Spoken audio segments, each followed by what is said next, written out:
विद्याय योगशास्त्रे श्रीकृष्णार्जुन संवादे पुरुषोत्तम योगो नाम पंचदशोऽध्याय श्रीकृष्णार्पणमस्तु श्री गोपाल कृष्ण महाराज की जय। श्री गोपाल कृष्ण महाराज की जय। एवं रघुन घटिकातवाददत्त आसने चितसे मगनाय अंगे फुटाति सुसार सुरंग टोपी पदे सगुणे विरवे परात्मा सर्वा मंगल दिशामि यदृष्टि पाते मंगला करुणिया तुझे सेवकाते गवणी गडे गमन आज लीजे लगेला करोति न करे विननाग देवा नागेंद्र पाणी धरुणी स्वकरे परेशो करे विहरणा निज सेवकासे पद्मासनी स्थित कहे परशास्त्र बोले पारवे अनुधरा किल कर्मास्ता आशान वेदन तुझे दर पूर्णादे प्रवेश बहुधा वनभूतमत्व इत्यादि किल्मिषहरा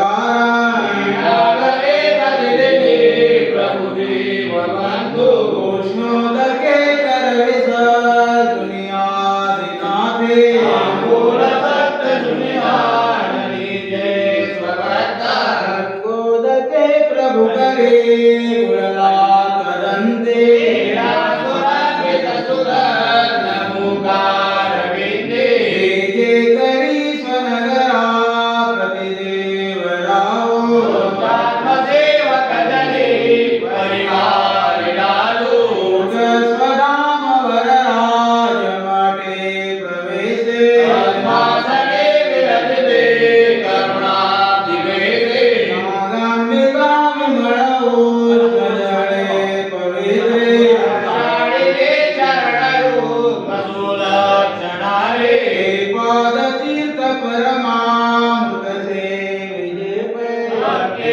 सदा सुरनरानलवे कदाजे दंडोष केळी परिसारुणी सर्वश्रुता साडिते सुमुख पंकज पाणियोगा सर्वांगमार्जन कहे सपुरांजळे पै कर्पूरवासित विडा वदनी पवित्रे आडाललाट फळकी वरचंदनाचा सुरेख बरवा प्रभुदाधिकारे संबादी सात्विक युता वरिनाग माता मुक्ताक्षते परिकरे प्रभुवादिदेवे गोपारती बळगंधवती सुदेवी वाणिजे परममंगलरूप देवी साष्टांग पूर्वक यथोचित सर्व भक्ती वंदिते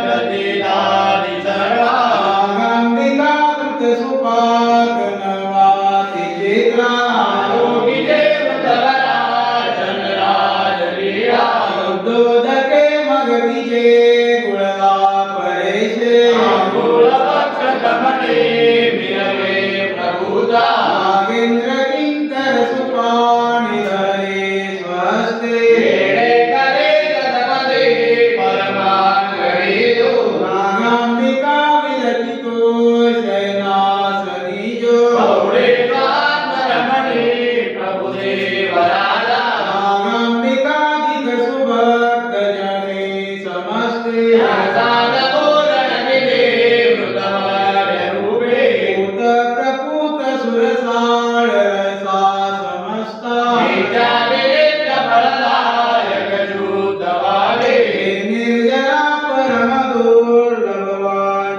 जे पै उत्कर्मिदेव रमणे परिणायितेना पूर्व संचित गुणे नुचरे समस्ते विधे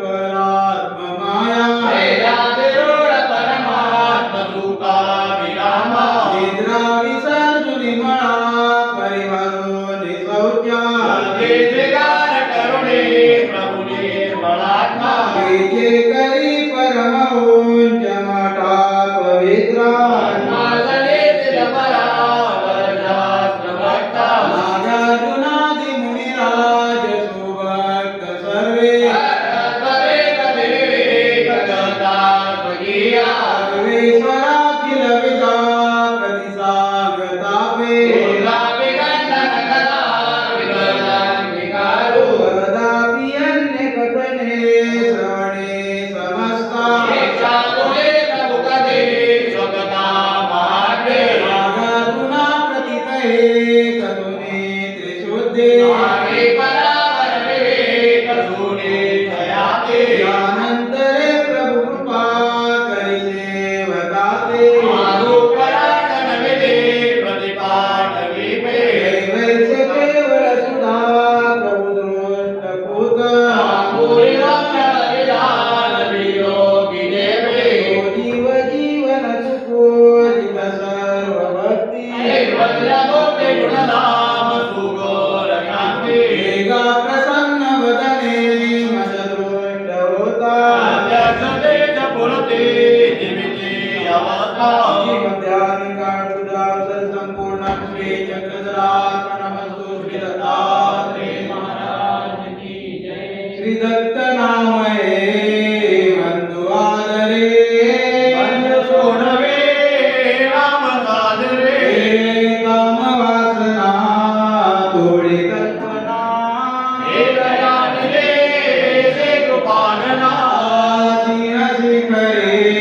राज्य तो करे आगे जाते घेऊन बरे अनंत रूप तू दाविसे जना हे दयानिधे से कृपानना नास्ति पाणी उपदी भला कृपणाहुरे दोष वेतुला सांडी सांडी रे हस्तधवना हे दयानिधे से कृपानना नास्ति पाणी मे श्री दत्त सुंदरा बाहुले बंधु सोयना सहस्रभुजा देवभूषणा हे दयानिधे से कृपागणा मालदेवके खेळसेवणी विक्रतामिने वारणे जने नाचरे गदा मुख्यमंडना हे दयानिधे से कृपागणा जननी म्हणे पुत्र सज्जना हे तुम्हाला चिदत्त दर्शना ओळखी नसे अत्रिनंदना हे दयानिधे से कृपागणा कावडी तुझा तुंब कोटला याचे वेगता विदत्त भेटला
ब्रह्मराक्षसे शीघ्र मारिला होत साय तो त्यासी सज्जना केवळाने से कृपागणा त्याच लागे तीर्थ निर्मिले आत्मनिष्ठ हे नाम देविले तीर्थ खेळसे अत्रिनंदना केवळाने से कृपागणा आत्मतीर्थ हे गौतमी आधे साविले तुवा से कृपाने दे वंद्य तीर्थ हे सर्व हे जना केवळाने से कृपागणा पद्मासने देव बैसला सर्वशक्तीचे पूर्ण शोभला ब्रह्म तू म्हणे पंचकारणा केवळाने से कृपागणा सृष्टींडचा मूर्तीचे नले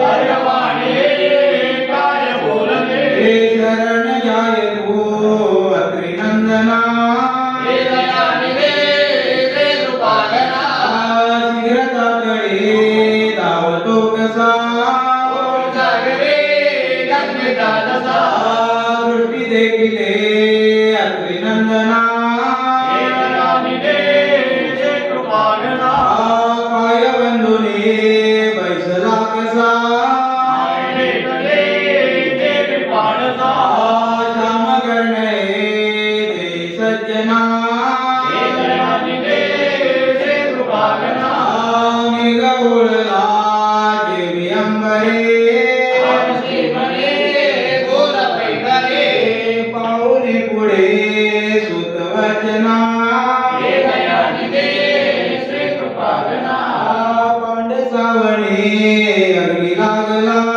नामचिंतिता ते गौरला पावलासी तो पुत्र मंडना केवळाने से कृपागणा लीळा पाऊले खेळ दाविला पूर्ण बला पूर्ण बोलिला इच्छिले तुम्ही पूर्ण वासना केवळाने से कृपागणा शंकर म्हणे ब्रह्मसागरा दुःखवे भवासे रक्तांबरा माझी आखी जो मान्य दर्शना केवळाने से कृपागणा व्याघ्र वेशित्वा भेट रे नले ज्ञानशक्ती पूर्ण स्थापिले मस्तकी तुझा हात सज्जना केवळाने से कृपागणा पराय शक्ती घेऊन बरे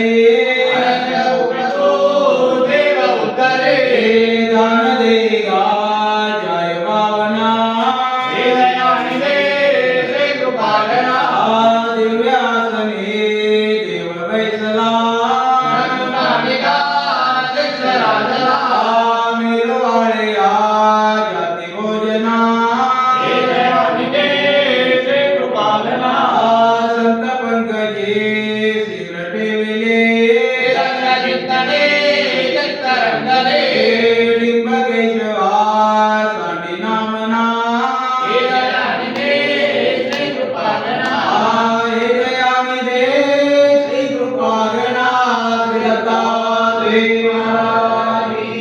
इस कोने में देव पूजा जरा ज्यादा टाइम रोको ना, उस कोने में देव पूजा बहुत टाइम रोक करेंगे, उसको सेवा बाद में करना, अभी सेवा ना करो, सामने विषय डाल दो।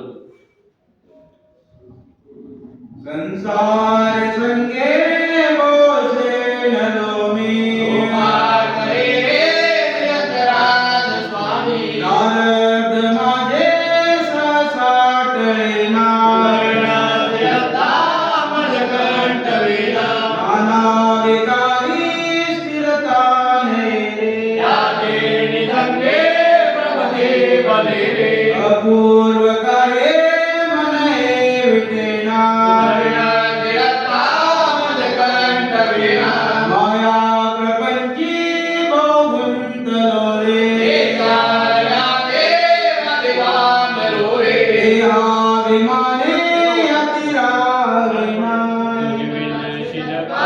मजकंठ वेला दारिद्र्य दुःखे बहु कष्ट लोमी संसार माये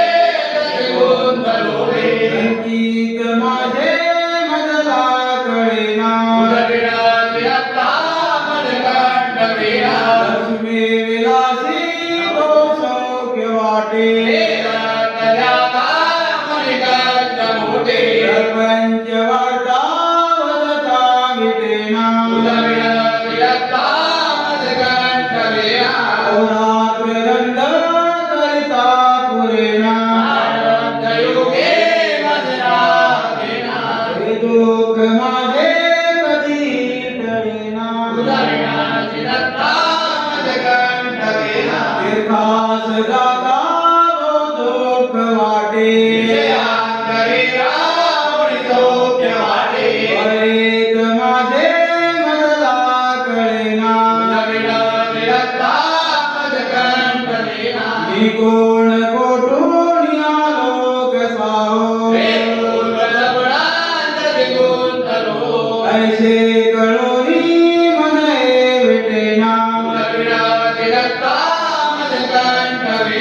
असत्य वाक्याने मुखाची झालो पूर्व करणी कशी आठवेना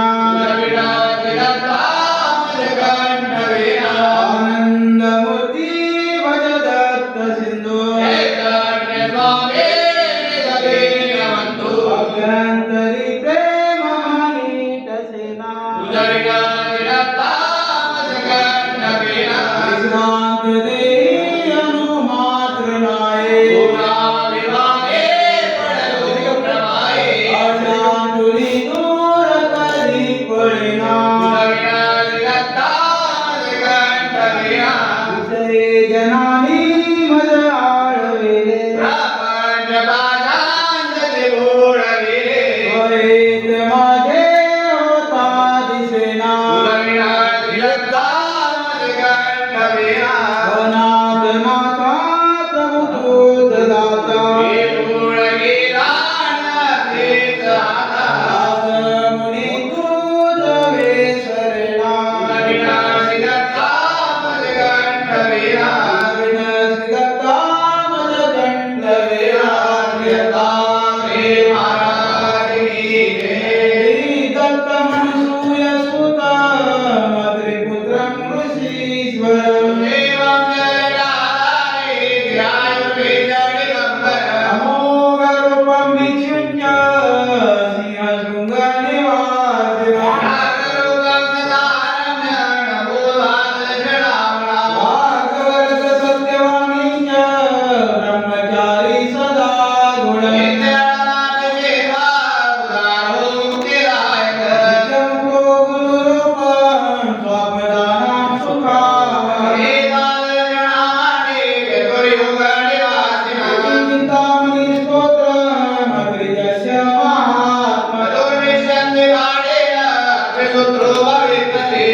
भगवान सर्वसाक्षी करुणालय मुक्ति देवना जय जय जय श्री दत्त प्रभु निराधार आधार हर सत चरणों से किया सर्व तीर्थ सुखदार ऋषि मुनि गण वंदन करे निरानंद गुणगान कर्म पास सब तोड़ कर हो जाते भगवान करुणातिश पर्याप्ति हो जाए एक बार पुत्र धान्य धन संपदा राजा से मां दीनदार प्रभु आप हैं प्रेमी के भगवान पुत्र दत्त भगवान का जो गावे त्रैकाल शोक शोकर मौत का भय नाशे तत्काल कुष्मांडा और डाकिनी यक्ष पिशाच महा नाशक स्तोत्र प्रताप से अतिशय करे जाओ होए 12,000 पढ़ते जो मन लाए प्रेमी उनको सत्य ही दर्शन दे तत्राए देवी उनको सत्य है दर्शन दे तत्राए गिरदार महाराज की जय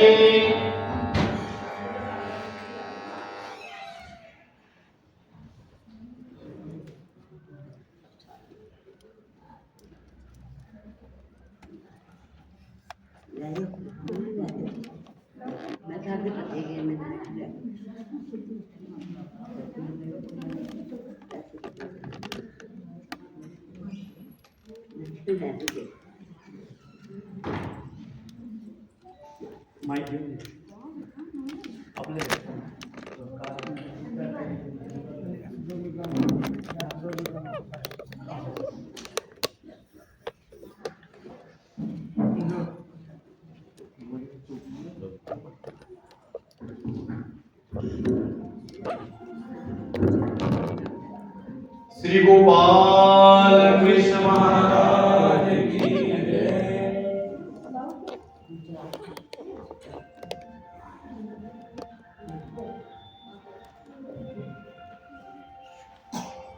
आज हम लोगों को बड़ा सौभाग्य प्राप्त हुआ है पूजा पेटी प्रसाद वंदन करने का, जो कि महाराष्ट्र के अंदर जालना जिले के अंदर अंबड़ करके जगह है। आप पंचली से जाते हैं जालना से तो बीच में अंबड़ नाम का एक शहर लगता है, जो तहसील है। वहां से परम पूज्य परमहंस प्रातः श्री बाबा जी पूजा प्रसाद लेकर के आए थे, तो हमें बड़ा सौभाग्य प्राप्त हुआ इस चीज का करने का। पूजा प्रसाद के अंदर विशेष रूप से वंदन करने को 1650 तीर्थों का विशेष, जो आपको पीछे सेकंड लास्ट मूर्ति से आगे आपको एक गोल शेप के अंदर फूल जैसे आकार में आपको करने को मिलेगा। सर्वप्रथम हमने ओटा नमस्कार किया है, जो लोहा और तांबे से खिड़ाया हुआ है, जड़ा हुआ है। और आज की जो पूजा है इसके अंदर वैसे तो हमारे पंथ में है नहीं, काष्ठ का महल। आप लोग अभी यहाँ पर आकर के टेबल पर जो वंदन रखा हुआ है वो काष्ठ का है, लकड़ी का बना हुआ है। डोमे ग्राम के जो लकड़ी थी भगवान जी के वहां के जो संबंध से उसका बना हुआ काष्ठ का महल कहते हैं। महल विशेष रूप से हमें नमस्कार करने को यहाँ पर बाबा जी ने योगा से आए थे, तो 2 दिन पहले अम्बाला में पूजा पेटी बाबा जी ने करवाई। और जब पता चला तो कहने लगे भाई चंडीगढ़, तो महात्मा अपने विवेक मुनि दादाजी का फोन था, तो कह रहे कि मैंने कहा हमें भी सौभाग्य प्राप्त करा, इतने लोग जाना थोड़ा मुश्किल है।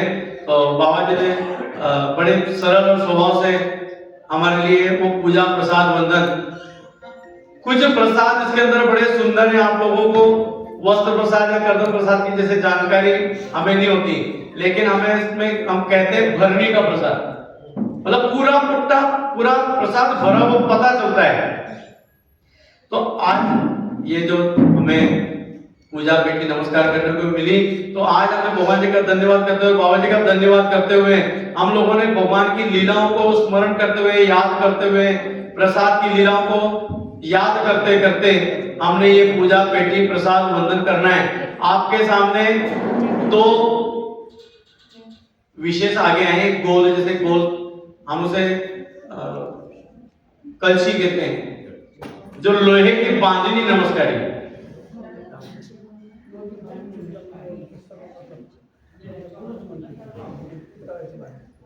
सर्वप्रथम हमने ओटा नमस्कार किया, उसके बाद में आपको माली वगैरह हुए, सेवन हुए, पान हुए, बीच में 2 बुरुज आए हुए। आपने देखा पीतल के 2 बुरुज बड़े अपूर्व विशेष जिसके अंदर लगे हुए हैं, वो बुरुज, उसके ऊपर बुरुज का कलश उसको निकाल करके आपको अलग से दिए हुए हैं कि वो गिरे ना। तो आज के दिन हमने भगवान जी की ऐसी कुछ अपूर्व लीलाएं, अब जैसे हम प्रसाद पूजा तो वंदन करते हैं, लेकिन अब हमें ये भी नहीं पता कि इसमें से कौन सा वस्त्र प्रसाद है, कर्दम है, क्या है, कुछ ना हो पता, लेकिन 2 लीलाएं हम लोगों ने हमेशा याद करते हुए प्रसाद वंदन नमस्कार करने चाहिए। एक आप पुराने जी किसी आप लोगों ने सुनी है, एक डोंबीग्राम की प्रसन्न भट्ट की लीला, और दूसरी खड़कुली की, जो इंद्र भट्ट जी को भगवान श्री चक्रधर महाराज जी ने प्रसन्न होकर के एक दुपट्टा दिया था, कपड़ा दिया था, वो लीलाओं का स्मरण करते हुए हमने ये पूजा प्रसाद वंदन करना चाहिए। और हम अगर हमें पूजा पेटी प्रसाद वंदन करने थे तो हमें यहाँ से टाइम निकालना पड़ता, खर्चे करके महाराष्ट्र जाना पड़ता, तब जा करके कहीं बाबा जी का योग आता और हम तब नमस्कार करने को मिलती।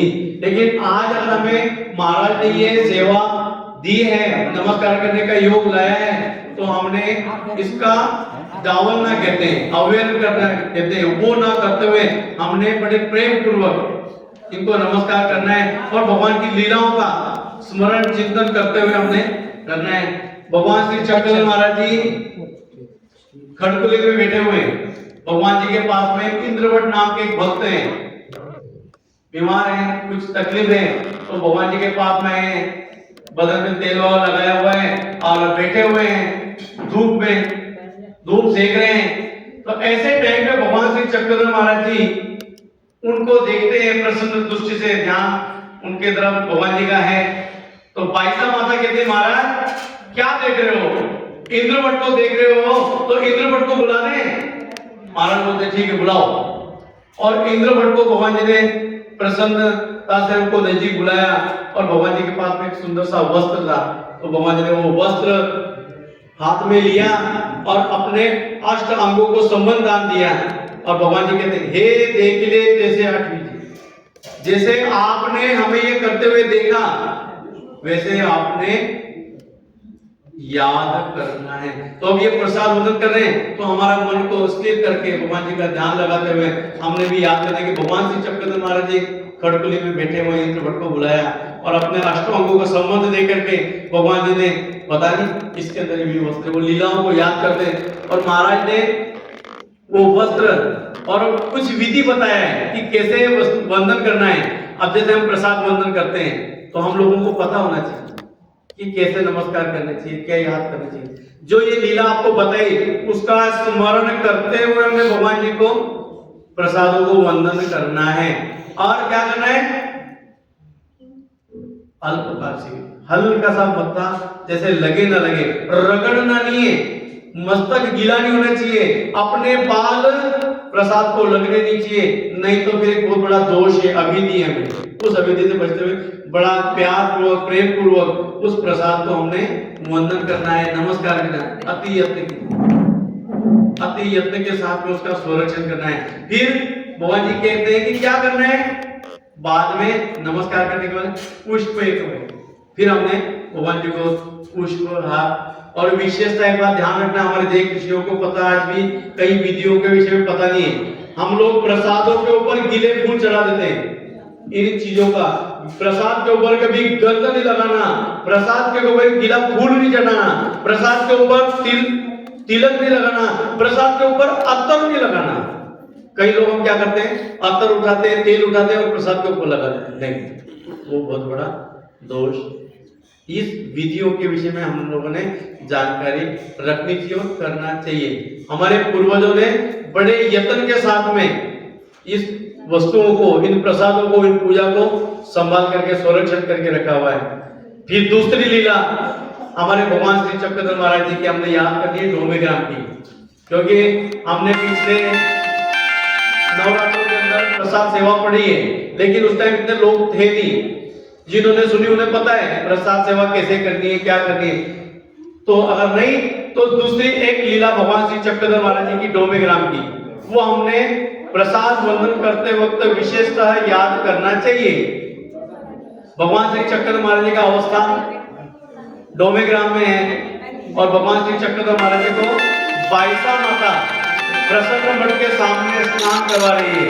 भगवान जी का नहाने का टाइम चल रहा है और ऐसे टाइम पे भगवान श्री चक्रधर महाराज जी को किसी कारणवश उदासीनता आ गई, नाराज हो गई, बच्चे आ गए और भगवान श्री चक्रधर महाराज जी बाईसा माता भगवान जी को मेला करके कपड़े लेने गई, सूखे कपड़े परिधान करने के लिए। इतने में भगवान श्री चक्रधर महाराज जी उठ करके प्रसन्न मठ में ओटे पे जाकर के लेट गए गीले कपड़े से। भगवान जी लेट गए। जब बाईसा माता आई और देखा कि भगवान श्री चक्रधर महाराज जी नहीं दिख रहे हैं, तो उठ करके ढूंढते हुए गई तो देखा कि भगवान श्री चक्रधर महाराज जी उदास होकर के प्रसन्न मठ के ओटे पे लेटे हुए। अब बाईसा माता घबरा गई, भगवान ने अपनी आंखें बंद कर ली और बाईसा माता जब दौड़ती हुई घबरा करके श्री नागदेव आचार्य जी के पास में जाकर के पहुंचती है और कहती, नागदेव जल्दी चलो जल्दी। भगवान श्री चक्रधर महाराज जी पता नहीं क्या हुआ, उदास हो गए, नाराज हो गए, खंती आ गई। श्री नागदेव आचार्य जी भगवान श्री चक्रधर महाराज जी के हार फूल माला बना रहे थे, सेवा में लगे हुए थे, विधि में लगे हुए थे। बाईसा माता जैसे गई तो श्री नागदेव आचार्य जी ने अपने हाथ की सेवा छोड़ी और जाकर के देखा कि तो भगवान श्री चक्रधर महाराज जी की बड़ी उदासीनता है, बड़ी नाराजगी, बड़ी खंती है। तो बाईसा को कहते हैं, भाई भगवान श्री गोविंद प्रभु जी के वहां से एक कपड़ा आया हुआ है, प्रसाद आया हुआ है, वो लेकर के आओ। और श्री नागदेव आचार्य जी ने भगवान श्री चक्रधर महाराज जी के पास में जो श्री प्रभु बाबा के प्रसन्नता का एक वस्त्र आया हुआ था, वो कपड़ा, वो वस्त्र, वो प्रसाद मंगवाया और भगवान श्री चक्रधर महाराज जी के सामने पहुंच गए और उस कपड़े को इस तरीके से पकड़ा कि अपने आप को उन्होंने, श्री नागदेव आचार्य जी ने अपने आप को कपड़े के पीछे ढक लिया और भगवान श्री चक्रधर महाराज जी को कहते हैं, महाराज श्री प्रभु बाबा के पास से आया हुआ प्रसाद है, इसे स्वीकार करें, महाराज इसे परिधान करें। और भगवान श्री चक्रधर महाराज जी ने अपने नेत्र खोले और देखा कि श्री प्रभु महाराज जी के पास से आया हुआ प्रसाद भगवान जी ने देखा और उदासीनता भगवान श्री चक्रधर महाराज की खत्म हो गई, दूर हो गई और भगवान श्री चक्रधर महाराज जी उठ करके उस कपड़े को, भगवान जी ने गीले कपड़े को निकाल करके स्वच्छ और सूखे कपड़े का परिधान किया और भगवान जी उस ओटे पर उस प्रसाद को देख करके, उस वस्त्र को देख करके भगवान जी प्रसन्न हो गए। इसीलिए भी वहां पर जो मठ है उस मठ को हम प्रसन्न मठ कहते हैं। तो भगवान श्री चक्रधर महाराज जी कहते हैं, नागदेव आपको कैसे ये स्फुरना हुई कि हमारी उदासीनता परिहार के लिए आप ये कपड़ा लेके आओगे तो हमारी उदासीनता दूर हो जाएगी। कहने लगे, महाराज जी आपका ही कृपा प्रसाद है, आपके आशीर्वाद से। कहने का तात्पर्य कि प्रसाद सेवा करने से, विधि करने से विधि की पूर्ण होती है। एक विधि करोगे तो दूसरी विधि की अपने आप में स्फुरना हो जाती है, होती है। ये प्रसाद सेवा करने से ही लाभ होता है। हमें प्रसाद पूजा वंदन करने से, जैसे हम कहते हैं, गुरुजन पूछते हैं, अच्छा बताओ पूजा प्रसाद वंदन करने से, गुरुजनों के दर्शन से क्या फायदा? क्योंकि आज का बंदा जो है बड़ा सेल्फिश है, गिव एंड टेक, एक हाथ लो तो एक हाथ दो, बिना स्वार्थ के हम कोई काम नहीं करते। तो आप कहोगे कि हम आपके यहाँ पूजा पेटी प्रसाद वंदन करने आएंगे तो हमारा फायदा क्या है? आप तो कहोगे हमारा नुकसान है, टाइम भी वेस्ट करेंगे, दक्षिणा भी दे के जाएंगे, टाइम भी हमारा निकल जाएगा, घर में कुछ काम कर लेंगे, ऑफिस का काम छोड़ के आएंगे, दुकान बंद करके आएंगे, घर में बच्चों को छोड़ करके आएंगे, परीक्षा चल रही है। अरे यहाँ पर आने से, गुरुजनों के दर्शन होने से, पूजा पेटी प्रसाद वंदन करने से ईश्वरा आरती उपजे, भगवान से मिलने की उत्कट इच्छा पैदा होती है। प्रसाद वंदन करने से, प्रसाद नमस्कार करने से पहला लाभ होता है। दूसरा लाभ, विधि करता, एक विधि करने से दूसरी विधि करने की स्फुरना, प्रसाद करने से। तीसरा, अविधि परिहरे, हमें कोई दोष घट चुका है, कोई अविधि हो चुकी है, उस अविधि का परिहार के लिए प्रसाद वंदन करते हैं, गुरुजनों के दर्शन करते हैं, भोजन करवाते हैं, तो उस दोष का, उस अविधि का परिहार होता है। तीसरा लाभ। चौथा, विघ्ने उपशमन होती, हमारे पर कोई संकट आने वाला होगा, विघ्न आने वाला होगा, कोई भारी दुख तकलीफ आने वाली होगी, तो उसका भी परिहार प्रसाद वंदन करने से ही सबसे बड़ा लाभ। हमारे हर व्यक्ति क्या है कि भाई कोई विघ्न ना आए, कोई तकलीफ ना आए, और नमस्कार अगर आपने किया, आपने इसका वंदन किया, तो विधि करने से, सेवा करने से, प्रसाद नमस्कार करने से आया हुआ जो विघ्न है उसका उपशमन होता है। विधि पांचवा, विधि सभी जो है, विधि करने की स्फुरना होती है, सभी जो होती है, विधि करने से आगे दूसरा विधि की स्फुरना होती है, आगे बढ़ता है। किस करने से? प्रसाद वंदन करने से। छठा, गेले सत्वे या तामसकाली सत्व से, हमारा सत्व नहीं रहता। आजकल हमारे लोगों के अंदर बहुत बड़ी प्रॉब्लम है, सब कहते हैं जी पूजा करने बैठे रहते हैं, मन नहीं लगता, माला करने बैठे हैं, दिल नहीं करता, माला देने का मन नहीं करता, कोई पाठ करने जाओ तो मन नहीं करता। तो उसके लिए हमारे गुरुजन कहते हैं कि आप प्रसाद वंदन करोगे तो आपको विधि सभी होगी और आपको अगला विधि करने की स्फुरना होगी, और वो विधि आपको वृद्धिगत होगा, आपको विधि करने की प्रेरणा मिलेगी। तो ये लाभ हमें पूजा प्रसाद वंदन करने से। अब कहोगे जी मंदिर में गए, चलो ये तो बोल दिया था, महात्मा लोगों को मिलने से क्या होगा, इनको भोजन करवाने से क्या होगा? यही लाभ इनको मिलने से, गुरुजनों को मिलने से भी यही होने वाला है। वही लाभ हमें गुरुजनों के। अब कहते जी भोजन करने से कौन सा विधि का परिहार हो जाएगा? भोजन गुरुजनों को, महात्मा जनों को, संतों को भोजन करने से भी अविधि का परिहार होता है। एक लीला ऐसी भगवान श्री चक्रधर महाराज जी के हमारे सामने आती है। भगवान श्री चक्रधर महाराज जी का अवस्थान वेरूल के अंदर है। वेरूल में अंकई की लेनी में भगवान श्री चक्रधर महाराज जी हैं। उनके पास में एक संतोष नाम के अन्य महात्मा थे, लेकिन हमारे भगवान श्री चक्रधर महाराज जी का योग आने के बाद में वो भगवान जी के भक्त बन गए। उनको एक छोटा सा अविधि हो गया, दोष घट गया। क्या? उनके पास में एक शॉल थी, चद्दर थी, तो वो चद्दर, वो शॉल उन्होंने भगवान श्री चक्रधर महाराज जी को अर्पण कर दी। अब भगवान जी को अर्पण कर दी तो भगवान जी ने 2-4 दिन उसको सेवा में ली, और उसके बाद में भगवान जी ने क्या किया, वो कपड़ा, वो शॉल और चद्दर पायसा माता को प्रसन्न होकर के दे दी।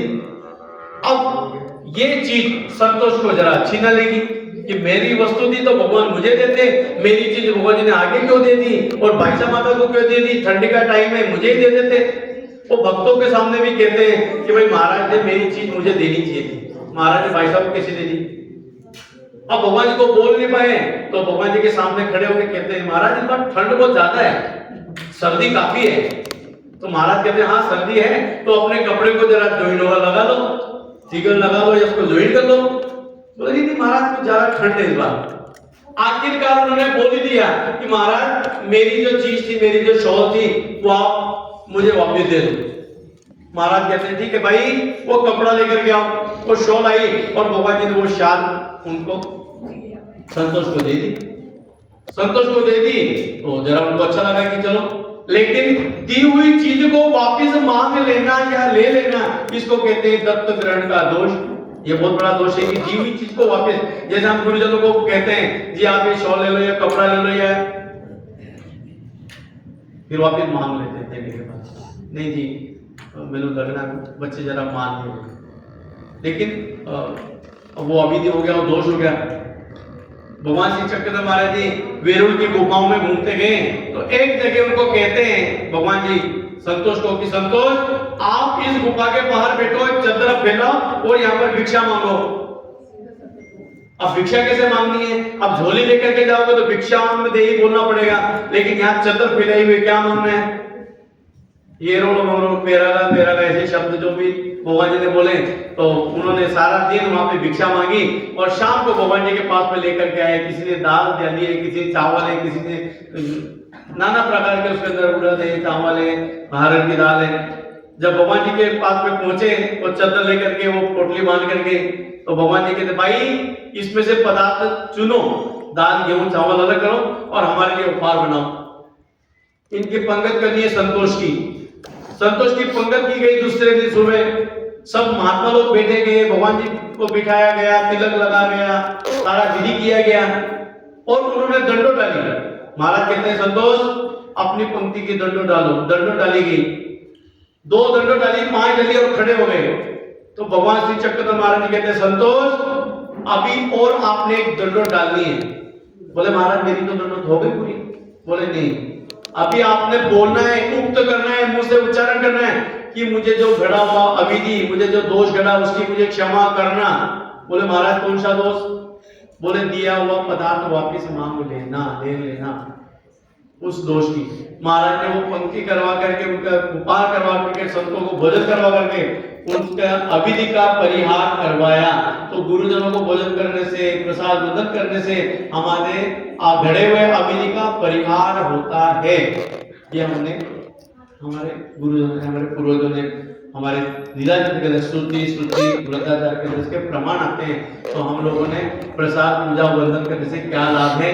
और आज बड़े भाग्य की बात है कि हमें महाराज ने वो सेवा यहाँ पर उस चीज का नमस्कार करने का मौका दिया। अगर हम यहाँ से टाइम निकालते तो 2 दिन महाराष्ट्र, 2 दिन जाना, 2 दिन आना, 4 दिन और 1 दिन बाबा जी के पास रुकने का टाइम, 5 दिन लगते तब जाके पूजा नमस्कार होती। और खर्चा जाना था वो अलग, 2000 की टिकट इधर से, 2000 की उधर से, 4000 आगे गाड़ी करते उसका अलग, और वहां पे कुछ करते वो, हाँ मतलब जो देना है वो यही दे देना। तो आज के दिन अब हमने भगवान जी का पूजा अवसर करना है और आज की जो सेवा है भोजन की, उपहार की, हमारी एक गुरु बहन है, यहाँ नहीं है, दिल्ली में रहती है। तो उन्होंने काफी दिन पहले बोल के रखा था मेरी पंगत करनी है। पहली बार फोन आया तो बोले कैसे बोलूं, क्या बोलूं। मैंने कहा भाई से बोलने के लिए बहाना थोड़ी चाहिए, भाई है तो सीधे फोन करने के मैं आपकी गुरु बहन हूं, आप मेरे भाई हो, इसलिए फोन किया। तो कहने लगी मुझे पंगत करनी। मैंने कोई नहीं, शुक्रवार को करनी है। तो अभी सुबह फोन आया, बोले दादा मेरी कैसी क्रिया होगी, क्या होगा? मैं कहा तेरी क्रिया हो गई स्वीकार में। तो बोले वो कैसे? मैंने कहा आज महात्मा जन भी पहुंच गए हैं और तुम्हारे पंगत के टाइम पे पूजा प्रसाद वंदन भी हो गए, साधु संत भी हो गए और भगत जन भी पहुंच गए। तो मैं कहा ये एक लक्षण होता है कि हमारी क्रिया स्वीकार में है या नहीं है तभी जाके इतना योग आता है। उसके कहीं किसी कोने में भाव है, प्रेम है, तब जाकर के ऐसा योग हमारे सामने। इतनी सुंदर आप भी देखो, डोमेग्राम पे काष्ठ का महल है, पूरा काष्ठ से बना हुआ है। तो ये नमस्कार करने को मिला, तो अब हमने भगवान जी का पूजा अवसर वगैरह करना। श्री गोपाल कृष्ण। फिर उसके बाद में हम भगवान जी को उपहार करेंगे। तो पहले